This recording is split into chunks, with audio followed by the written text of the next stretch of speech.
يصلون على النبي يا أيها الذين آمنوا صلوا عليه وسلموا تسليما اللهم صل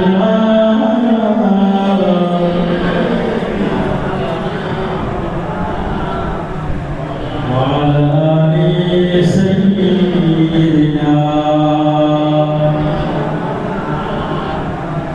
اللهم صل على سيدنا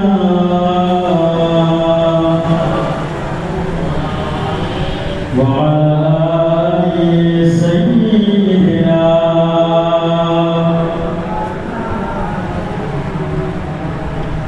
جفل جوجان طاري খুশবু ছড়ায়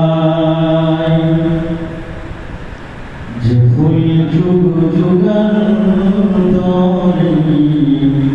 খুশবু ছড়ায় এঁকেছি সে ফুল মোরা মনের গাওয়ায় যে ফুল যুগ যুগান্তরে খুশবু ছড়ায়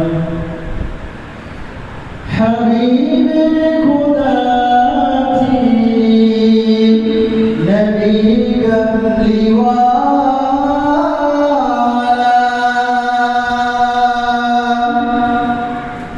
হাবিবে খোদা থি नबी कमलिवाला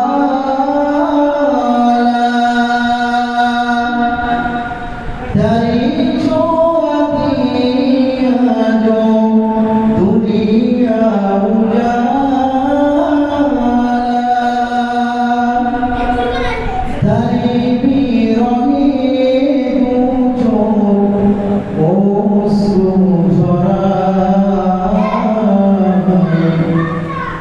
যে ফুল যুগ যুগান্তরে খুশবু ছড়ায় আল্লাহুম্মা সাল্লি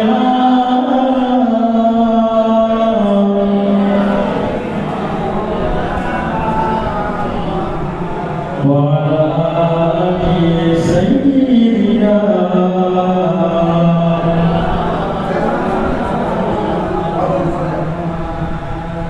গানে গুণ গান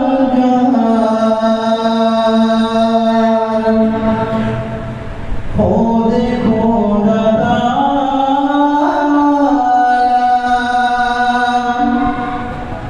গানে গুণ গান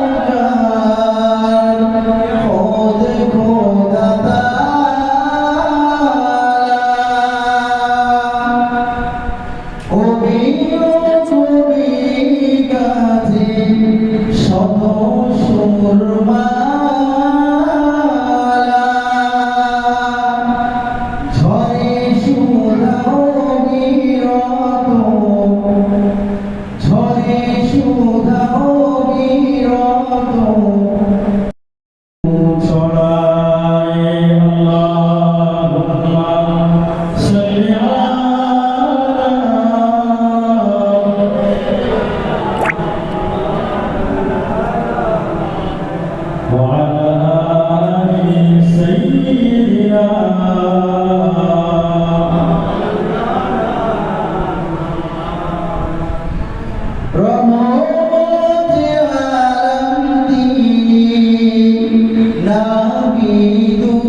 الحميد وما أرسلناك إلا رحمة للعالمين وقال رسول الله صلى الله عليه وسلم لا يؤمن أحدكم حتى أكون أحب إليه من والده وولده والناس أجمعين معزز محترم সম্মানিত উলামায়ে কিরাম সম্মানিত হুফাজে কিরাম হুজ্জাতে ইজম সম্মুখে উপবিষ্ট আমার দিনদার নেককার আল্লাহওয়ালা বাবাজি ও ভাইরা পর্দার অন্তরালে স্নেহাময়ী মমতাময়ী আম্মা জান ও বোনেরা মহান রব্বুল আলামিনের দরবারে অসংখ্য শুকরিয়া যিনি আমাদের মতো নগণ্য গুনাহগারদেরকে পৃথিবীর সবচেয়ে উৎকৃষ্ট জায়গা পৃথিবীর জমিনে যত জায়গা আছে সবচেয়ে উৎকৃষ্ট এবং উত্তম জায়গা যেটা সেটা হলো মসজিদ। মসজিদে দিনের কিছু কথাবার্তা আলাপ আলোচনা শ্রবণ করার তৌফিক দিয়েছে সেই মহান রব্বুল আলামিনের কৃতজ্ঞতা জ্ঞাপনে আমরা সমবেত কণ্ঠে বলি আলহামদুলিল্লাহ। তারপরে পরে সাইয়্যিদুল মুরসালিন শাফিউল মুজনিবিন রাহমাতাল লিল আলামিন যিনি পৃথিবীর জমিনে মানবতার মুক্তির দিশারি হিসাবে আল্লাহ পাক যাকে পাঠিয়েছিলেন, যিনি সারাটা জীবন মানুষের পাশে থেকেছেন, মানুষের সুখ দুঃখে মানুষের সাহায্য করেছেন, মানুষের কথা ভেবেছেন, সেই মহামানবের প্রতি একবার আমরা দরুদ পাঠ করি। সবাই বলি সাল্লাল্লাহু আলাইহি ওয়াসাল্লাম। ওয়াজ নসিহত শুনছি, শুনবো, আল্লাহ যতদিন বাঁচিয়ে রাখবে। তবে আমাদের শুনে গেলে হবে না, শোনার সাথে সাথে সেগুলোকে আমাদের পরিণত করতে হবে। বিশ্ব নবী দিবস উপলক্ষে আমরা দেখি বিভিন্ন জায়গায়, বিভিন্ন মসজিদে, গ্রামে গঞ্জে, পাড়ায় সর্বত্র আওয়াজ নসিহত, বিভিন্ন রকমের জুলুস মিছিল অনেক কিছু হয়ে থাকে। এগুলোর সাথে সাথে আমাদের প্রত্যেকে রাসূলুল্লাহ সাল্লাল্লাহু আলাইহি ওয়াসাল্লামের যেমন মিলাদুন নবী আমরা পালন করছি, এটার সাথে সাথে আমাদের সিরাতুন নবীও পালন করা অবশ্যই দরকার। আল্লাহ রাসূল সাল্লাল্লাহু আলাইহি ওয়াসাল্লাম তার জীবনে 23টা বছর, নবুয়তের 23টা বছর তিনি কিভাবে ফিরেছেন, কিভাবে তিনি সাংসারিক জীবন কাটিয়েছেন, কিভাবে ব্যবসা করেছেন, মানুষের সঙ্গে কেমন ব্যবহার করেছেন, তার দৈনন্দিন এই আমালগুলোকে আমাদের নিজেদের বাস্তব জীবনে রূপ দিতে হবে। রূপ দিতে পারলে তারপরে আমরা নিজেরা ধন্য হব। রাসূলুল্লাহ সাল্লাল্লাহু আলাইহি ওয়াসাল্লামের সাহাবায়ে কেরামেরা তারাও রাসূলুল্লাহ সাল্লাল্লাহু আলাইহি ওয়াসাল্লামকে ভালোবাসতেন, রাসূলের ভালোবাসা তাদের অন্তরে ছিল। সেই সঙ্গে তারা রাসূলুল্লাহ সাল্লাল্লাহু আলাইহি ওয়াসাল্লামের জীবন আদর্শে নিজের জীবনটাকে আদর্শিত করেছিলেন। রাসূলুল্লাহর আদর্শে তারা নিজের জীবনটাকে আদর্শিত করেছিলেন। তারা দুনিয়ার কোনো লোভ লালসা, পার্থিব জীবনের কোনো ধোঁকা তাদেরকে গ্রাস করতে পারেনি। যার কারণে দুনিয়ার জমিন থেকে তারা আখিরাতে নাজাতের সিদ্ধান্ত তারা গ্রহণ করে পেয়ে গেছে। দুনিয়ার জীবন থেকে তারা আখিরাতের জন্য তারা সৌভাগ্য অর্জন করে দুনিয়া থেকে বিদায় নিয়েছে। আমরাও যদি নিজেদের জীবনটাকে রাসূলুল্লাহ সাল্লাল্লাহু আলাইহি ওয়াসাল্লামের আদর্শে যদি আমরা নিজেরা আদর্শিত হতে পারি, তাহলে আমাদের জীবনটাও এবং রাসূলুল্লাহর জীবনের মতো সুন্দর থেকে সুন্দরময় হয়ে যাবে। আল্লাহ রাসূল সাল্লাল্লাহু আলাইহি ওয়াসাল্লামের সাহাবী আনাস রাদিয়াল্লাহু আনহু রাসূলুল্লাহ 10 বছর খেদমত করেছিলেন। একেবারে ছোট্টবেলা থেকে রাসূলুল্লাহর খাদেম ছিলেন। রাসূলুল্লাহর ব্যবহার চরিত্র এমন ছিল, আনাস রাদিয়াল্লাহু আনহু বলেন, আল্লাহ রাসূলের আমি খাদেম ছিলাম, কিন্তু রাসূলুল্লাহ জীবনে কোনোদিন আমাকে বলেননি আনাস এই কাজটা তুমি কেন করোনি আর এই কাজটা তুমি কেন করেছো, এইরকম প্রশ্ন তিনি কখনো করেননি। রাসূলুল্লাহ এরকম আদর্শে আদর্শিত ছিলেন। আমাদের রাসূলুল্লাহ সেই আদর্শকে সামনে রেখে আমাদের জীবন বাস্তবায়ন করতে হবে। রাসূলুল্লাহ সাহাবায়ে কেরামেরা তাদের নিজের জীবনে ধন সম্পদ, গাড়ি বাড়ি, টাকা পয়সা, বিবি বাচ্চা সব কিছু উপেক্ষা করে তারা রাসূলুল্লাহকে সব সময় বড় করে দেখতেন, রাসূলুল্লাহর ভালোবাসাকে বড় করে দেখতেন। যেমন হাদিস শরীফে সাদ রাদিয়াল্লাহু আনহু বলে একজন সাহাবী ঘটনা বর্ণিত হয়েছে। সাদ রাদিয়াল্লাহু আনহু রাসূলুল্লাহ সাল্লাল্লাহু আলাইহি ওয়াসাল্লামের কাছে এসে বললেন, ইয়া রাসূলুল্লাহ, আমি কি জান্নাতে যেতে পারবো না? আমার জন্য হয়তো জান্নাতে যাওয়া অসম্ভব হয়ে যাবে। আল্লাহ রাসূল বললেন, সাদ এই কথা কেন বলছো? সাদ রাদিয়াল্লাহু আনহু বললেন, ইয়া রাসূলুল্লাহ,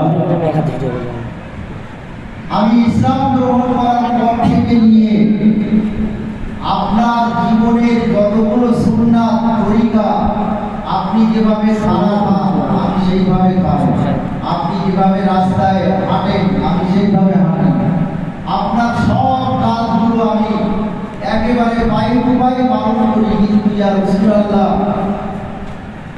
আপনি বলেছেন আন-নিকাহু মিন সুন্নতি ফামান রাগিবা আন সুন্নতি ফালাইসা মিন্নি। ইয়া রাসূলুল্লাহ, আপনি বলেছেন বিবাহ করা আমি রাসূল আমার সুন্নাত, আর শক্তি সামর্থ্য থাকা সত্ত্বেও যারা বিবাহ করবে না তারা আমার উম্মতের দলভুক্ত নয়। ইয়া রাসূলুল্লাহ, আমি সাদ, আমার শক্তি আছে, কিন্তু আমি সাদ রাদিয়াল্লাহু আনহু, আমি দেখতে কালো কুৎসিত বলে মদিনার কোনো বাপ তার মেয়ের সঙ্গে আমাকে বিয়ে দিতে চায় না। আল্লাহ নবী বলেছেন, ও বাবা সাদ, চিন্তা করো না সাদ, আমি রাসূলুল্লাহ জানিয়ে দিলাম, ও সাদ, তুমি জান্নাতে যেতে পারবে না, কেন এমনটা ধারণা করছো?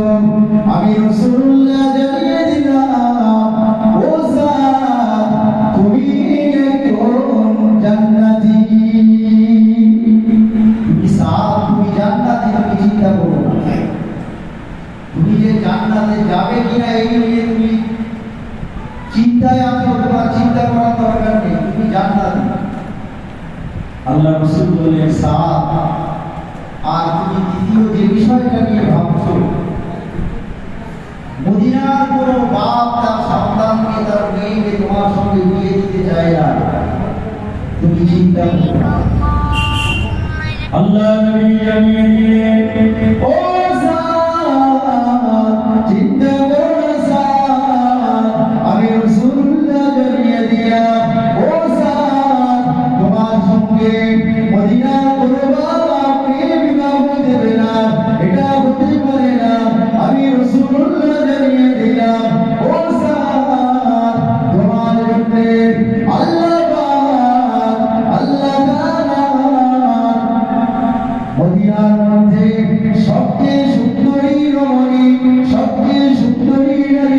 আছে আমি রাসূলুল্লাহ জানিয়ে দিলাম মদিনার সুন্দরী নারী হবে তোমার স্ত্রী। বলুন সুবহানাল্লাহ।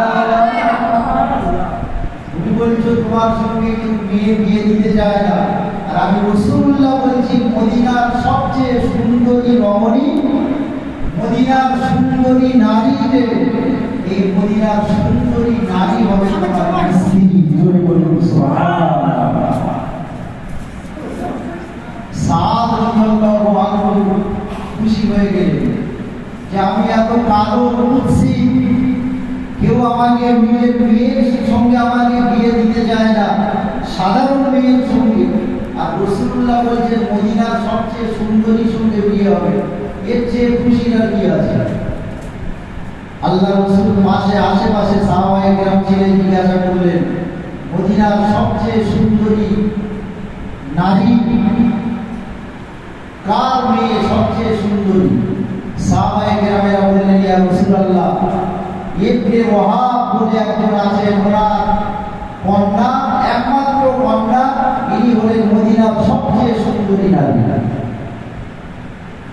সাহাবায়ে কেরামেরা নিজেদের মধ্যে বলাবলি করতে লাগলেন যে রাসূলুল্লাহ এমন একজন সাহাবীর কথা বলেছেন, এমন একজন মানুষের কথা বলেছেন যিনি হলেন মদিনার ধনী প্রভাবশালী মানুষ এবং তার কন্যা হচ্ছে সবচেয়ে মদিনার মধ্যে সুন্দরী।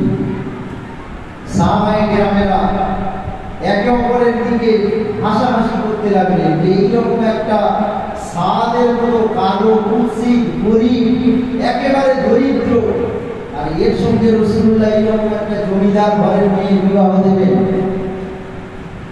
আল্লাহ রাসূল বললেন আমি কোন সাহাবীকে বিয়ের প্রস্তাব নিয়ে পাঠাবো না, সাদ তোমার বিবাহের জন্য তুমি নিজে চলে যাও, তুমি নিজে গিয়ে তুমি ইবনে ওয়াহাবের বাড়িতে তুমি প্রস্তাব দাও।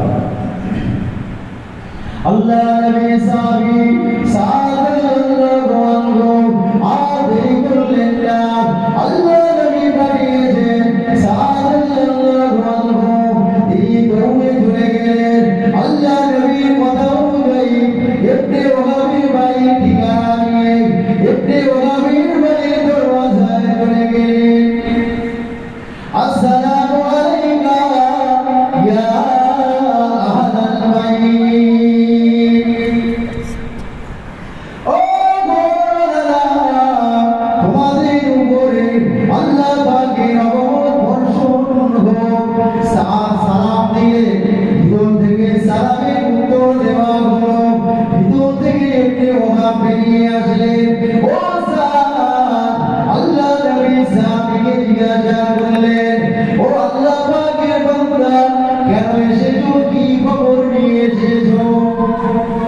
আল্লাহ নবী সাহাবী দেরি করলেন না, আল্লাহ নবী সাহাবী বলে দিলেন আল্লাহ নবী আমাকে পাঠিয়েছেন আপনার কন্যার বিবাহের প্রস্তাব নিয়ে। আপনার একটা কন্যা আছে, সেই মেয়ের সঙ্গে বিবাহের জন্য আমাকে প্রস্তাব নিয়ে পাঠিয়েছে। আমি এই ঘটনাটা বলার উদ্দেশ্য হলো রাসূলুল্লাহ সাহাবায়ে কেরামদের কতটা ভালোবাসতেন।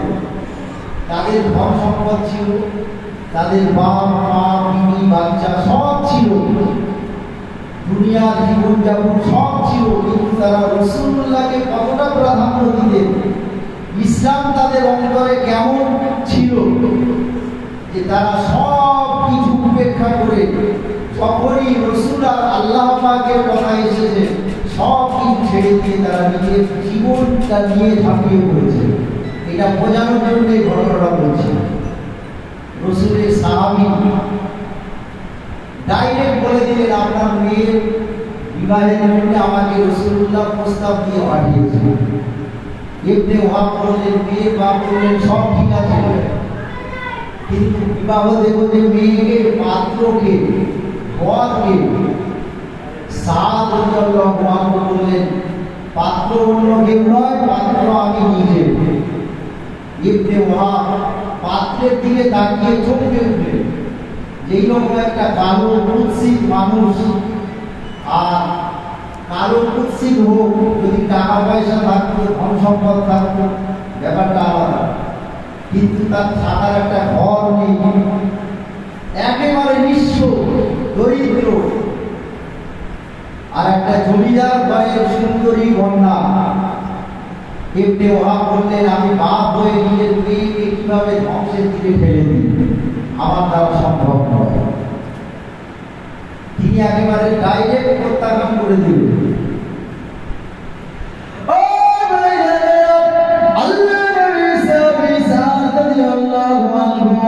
হাসি খুশি মন নিয়ে গিয়েছিলেন। বড় কষ্ট পেয়ে গেলেন, মনটা বড় খারাপ হয়ে গেল। আর তিনি দেরি করলেন না, প্রত্যাখ্যান করেছেন। পিছনে ফিরে তিনি বাড়ির দিকে রওনা দিয়েছেন। সামনে কিছু দূর আগিয়ে এসেছে, হঠাৎ তিনি একটা মহিলার কণ্ঠের আওয়াজ পেলেন। মহিলার কণ্ঠে আওয়াজ দিয়ে সাদ রাদিয়াল্লাহু আনহুকে ডাকা হচ্ছে, ও রাসূলুল্লাহ সাহাবী, আর তুমি ফিরে যেও না। ও রাসূলুল্লাহ সাহাবী, একবার তুমি আমাদের বাড়ির দিকে ফিরে এসো। তিনি ফিরে যাচ্ছে, বিবাহের প্রস্তাব প্রত্যাখ্যান করেছেন। তিনি দুঃখ আর ভারাক্রান্ত হৃদয় নিয়ে ফিরে যাচ্ছেন। হঠাৎ একটা মহিলা সাদ রাদিয়াল্লাহু আনহুকে পিছন থেকে ডাকছেন, ঘরের ভিতর থেকে। সাদ রাদিয়াল্লাহু আনহু ফিরে আসেন। মহিলাটা নিজের আব্বা ইবনে ওয়াহাবকে নিয়ে সাদ রাদিয়াল্লাহু আনহুর সামনে আসেন। যে মেয়েটার সঙ্গে রাসূলুল্লাহ বিবাহ ঠিক করেছিলেন, সেই মেয়েটা ছিল এই মেয়েটা। ইবনে ওয়াহাবকে নিয়ে দুরূদ শরীফ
বাপকে নিয়ে এই সাদ রাদিয়াল্লাহু আনহুর সামনে এসে দাঁড়ালেন এবং সাদ রাদিয়াল্লাহু আনহুকে বললেন যে তুমি কেন এসেছো, আর একবার বলো।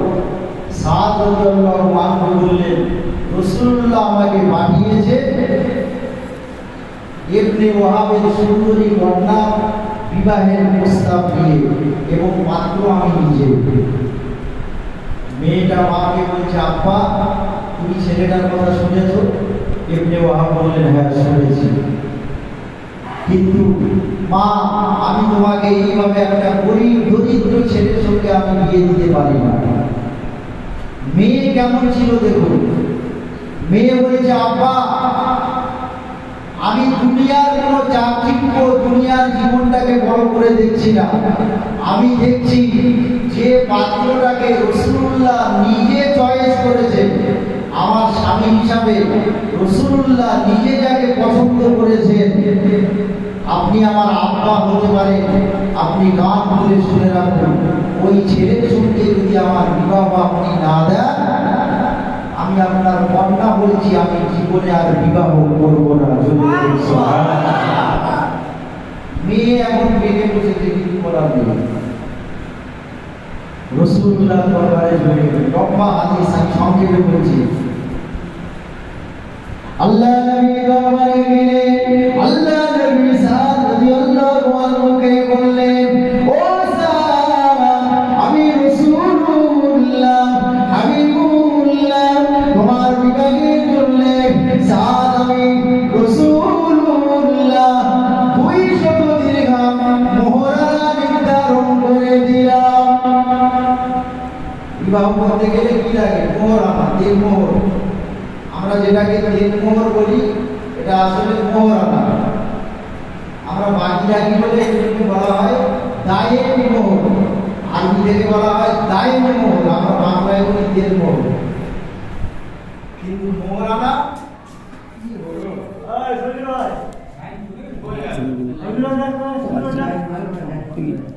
মোহরানা এটা হচ্ছে আদায় করা ফরজ।